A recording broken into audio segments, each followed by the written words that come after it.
The day my husband cried on the courthouse steps, surrounded by cameras, was the day he finally realized I wasn't stupid, I was patient.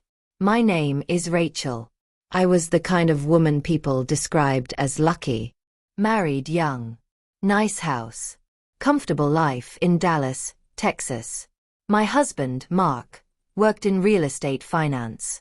He wore tailored suits, shook hands like a politician, and talked about legacy like it was his birthright. I trusted him completely. I handled the home, the paperwork, the boring details. He handled the money, or so I thought. We had been married for 11 years.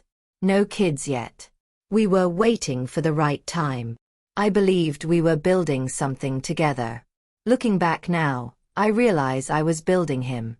And he was quietly building an escape plan that didn't include me. I was emotionally exhausted, but loyal. He was calm, charming, and already gone. The first crack came from a bank notification. A withdrawal I didn't recognize. Then another. When I asked him casually, he smiled and said, "Investment shuffle. You wouldn't understand." That sentence stayed with me. Then came the emails, accidentally synced to the family iPad. Hotel confirmations. Luxury restaurants. A woman's name saved as M. I didn't confront him yet. I wanted proof. What I uncovered next shattered me. Mark had been having an affair for over a year, with his assistant. But that wasn't the worst part. He was moving marital funds into shell LLCs, selling properties we owned together, preparing to file for divorce while leaving me with nothing. One night, I locked myself in the bathroom and slid down the wall, shaking, my mouth open but no sound coming out. I remember thinking, I gave him my entire life, and he's erasing me. I almost gave up right there. What people don't talk about is the waiting. The weeks between discovering the truth and executing the plan were the hardest part of my life. Every morning, I woke up next to a man who was actively trying to erase me. Every night, I listened to him talk about our future, while secretly preparing my destruction. There were days I almost broke. One evening after he left for another business dinner, I sat at the kitchen table surrounded by documents, bank statements, timelines, highlighted lies, and suddenly it all blurred. My chest tightened. My hands wouldn't stop shaking. I remember whispering to myself, I can't do this. I'm not strong enough. I cried until my face burned. Until the house felt too quiet. Until I thought about walking away with nothing, just to make the pain stop. But then I saw something that changed everything. A handwritten note I had once taped to the fridge years ago, written in my own handwriting, "Never let anyone decide your worth." That was the moment I stood up. I wiped my face. I organized the files. I finished what I started. From that point on, every move Mark made only strengthened my case. He transferred more money. He lied more confidently. He underestimated me more openly.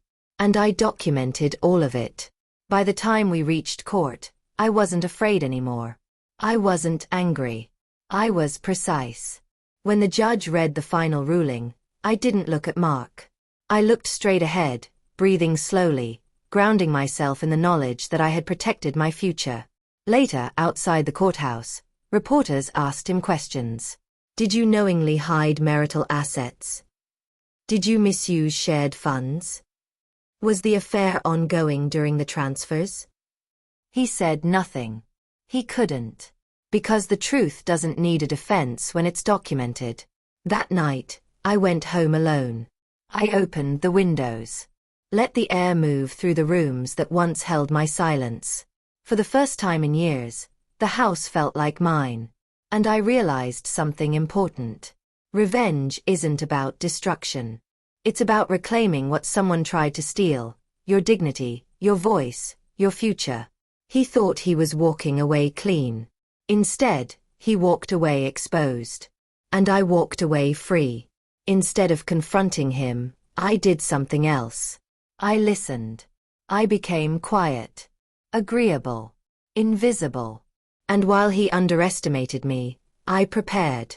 I met with a forensic accountant, a divorce attorney who specialized in financial fraud, and I documented everything. Screenshots, bank records, recorded phone calls, legal ones. Mark thought I was weak.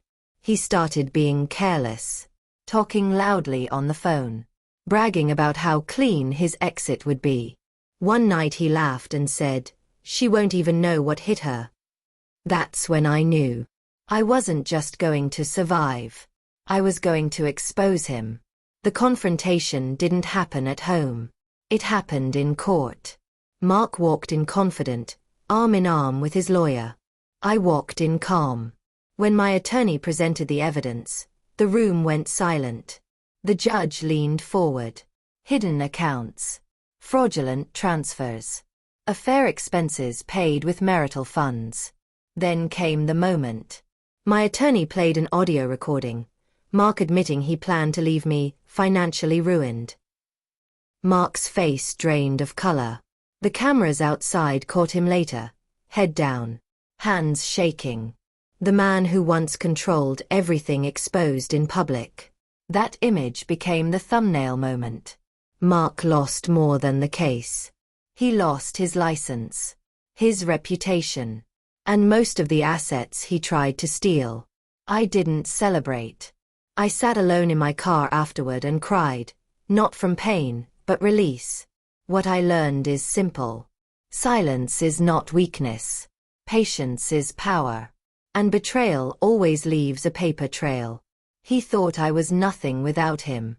Now, I own the house, the accounts, and my future. And he lives with the knowledge that he created his own downfall. Before you go, I just want to say thank you for spending your time with this story and being part of this journey. If this video moved you, taught you something, or made you feel less alone, please like the video and share it with someone who might need to hear it today. And if you haven't already, subscribe to Revenge Uncut.